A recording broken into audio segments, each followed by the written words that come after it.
बहुत समय पहले पहाड़ियों के बीच बसे एक शांत गांव में केशव नाम का एक व्यक्ति रहता था। वो एक मेहनती किसान था, लेकिन हाल ही में वो निराशा में डूब गया था। चाहे वो कितनी भी मेहनत करे, उसकी फसलें नष्ट हो रही थी और उसकी सारी मेहनत व्यर्थ लग रही थी। एक दिन उसे खबर मिली कि गौतम बुद्ध पास के गांव में आने वाले हैं। निराश और परेशान केशव ने बुद्ध से मिलने का निश्चय किया ताकि उनकी बुद्धिमत्ता से मार्गदर्शन प्राप्त कर सके। केशव ने देखा कि गांव वाले गांव के किनारे एकत्र हो रहे थे। उनके चेहरे आशा से भरे हुए थे जब बुद्ध एक शांत और सौम्य मुस्कान के साथ गांव में प्रवेश कर रहे थे। बुद्ध की उपस्थिति ने वातावरण में शांति और सुकून भर दिया था और जल्द ही केशव उनके सामने खड़ा था। केशव ने विनम्रता से झुककर पूछा, बुद्ध, मैं हर दिन कठिन परिश्रम करता हूँ, लेकिन मुझे ऐसा लगता है कि मेरा भाग्य मेरे खिलाफ है। चाहे मैं कुछ भी करूँ, मेरी फसलें नष्ट हो जाती है और मेरी मेहनत बेकार जाती है। क्या सच में हम अपने भाग्य को नहीं बदल सकते? बुद्ध ने करुणा के साथ केशव की ओर देखा और कहा, आओ मेरे साथ बैठो और मैं तुम्हें एक कहानी सुनाता हूँ। बुद्ध ने कहानी शुरू की। एक बार की बात है, एक मछुआरा था जो समुद्र के किनारे रहता था। वो अपनी आजीविका के लिए मछलियों पर निर्भर था, लेकिन जब भी वो अपना जाल फेंकता, उसे खाली जाल ही मिलता। दिन ब दिन उसकी आशा टूटने लगी।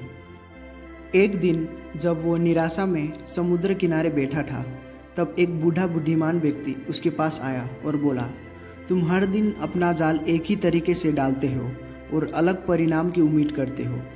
क्या तुमने कभी नए टेक्निक सीखने या अलग तरीका आजमाने के बारे में सोचा है? मछुआरे ने बूढ़े व्यक्ति की बातों पर विचार किया और अपने तरीके को बदलने का निर्णय लिया। उसने अपनी जाल फेंकने की जगह बदलने के बजाय ज्वार को पढ़ना सीखा, धाराओं का निरीक्षण किया और समझा कि मछलियाँ कहाँ इकट्ठा होती है। उसने अपने जाल की मरम्मत करना भी सीखा ताकि वो मछलियों को ठीक से पकड़ सके। समय और मेहनत के साथ उसकी किस्मत बदल गई। अब वो जितनी उम्मीद करता था उससे कहीं ज़्यादा मछलियाँ पकड़ता था। बुद्ध ने कुछ क्षण रुककर केशव की ओर देखा। जैसे उस मछुआरे ने अपनी परिस्थितियाँ बदली, वैसे ही तुम्हारे पास भी अपनी स्थिति को बदलने की शक्ति है। भाग्य एक निश्चित रास्ता नहीं है, बल्कि एक नदी है जो तुम्हारी मेहनत और निर्णय के साथ बहती है। यदि तुम वही काम करते रहोगे और अलग परिणाम की उम्मीद करोगे, तो तुम हमेशा वहीं अटक के रहोगे। लेकिन अगर तुम अपने तरीके बदलोगे, सीखोगे और कठिन परिश्रम करोगे, तो तुम अपनी जिंदगी की धारा बदल सकते हो।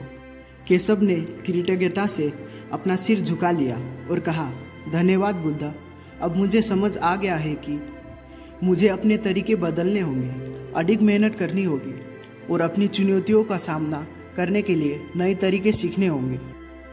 बुद्ध मुस्कुराए और बोले, तुम्हारी मेहनत तुम्हारे भविष्य को आकार देगी केशव। याद रखो, बुद्धिमानी से की गई मेहनत सबसे कठिन भाग्य को भी बदल सकती है। केशव एक नई ऊर्जा और उद्देश्य के साथ अपने खेतों में लौट आया। उसने नई कृषि तकनीकों का अध्ययन करना शुरू किया, मिट्टी और पानी प्रबंधन के बारे में सीखा और अलग अलग फसलों की खेती की कोशिश की। समय के साथ उसकी फसलें लहलहाने लगी और गांव वाले उसकी भरपूर फसल को देखकर चकित रह गए। जब बुद्ध गांव से जाने की तैयारी कर रहे थे, तब केशव और अन्य गांव वाले उन्हें विदा देने के लिए इकट्ठा हुए। केशव की आंखों में कृतज्ञता के आंसू थे और उसने कहा, बुद्ध, आपने मेरी जिंदगी बदल दी है। मैं हमेशा आपकी इस इच्छा को याद रखूंगा कि भाग्य, मेहनत और बुद्धिमानी से आकार लिया जा सकता है। बुद्ध ने कोमलता से मुस्कुराते हुए कहा, तुम्हारे प्रयासों में हमेशा शांति मिले केशव। खुशी का रास्ता तुम्हारे अपने हाथों में है। इसके बाद बुद्ध ने अपनी यात्रा जारी रखी और चारों ओर शांति और ज्ञान फैलाने लगे। तो दोस्तों, भाग्य पत्थर पर नहीं लिखा होता, इसे मेहनत, दृढ़ता और अनुकूलता से बदला जा सकता है।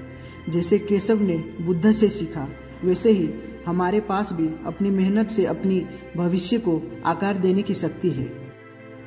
तो दोस्तों, ये थी आज की कहानी। यदि आपको हमारा वीडियो पसंद आए तो हमारे चैनल को सब्सक्राइब कीजिए, वीडियो को लाइक कीजिए, अपने दोस्तों के साथ शेयर कीजिए। तो मिलते हैं नेक्स्ट वीडियो में। Till then bye bye.